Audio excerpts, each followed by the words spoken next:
Hello again, so this is just a follow-up to my YouTube video because the Trello use in CrawlQ can be a little bit more complicated to set up.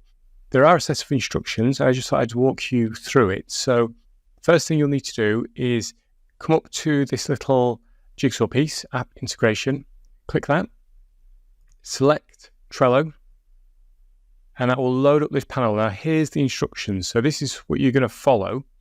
So the first thing you have to do is to visit the Power Up Apps admin, which is what I've got on screen.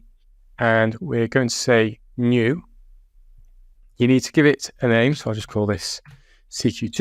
You need to select your workspace and then you need to fill out your details here. But don't worry, this one threw me a little bit, but this one actually isn't required.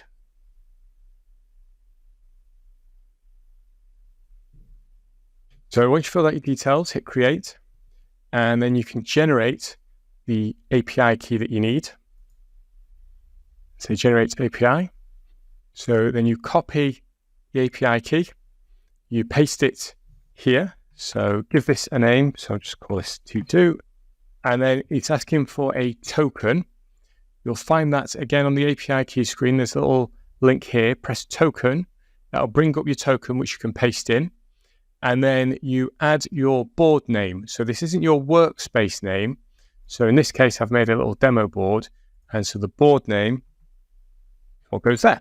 And then when you say complete integration, it will then appear under all apps.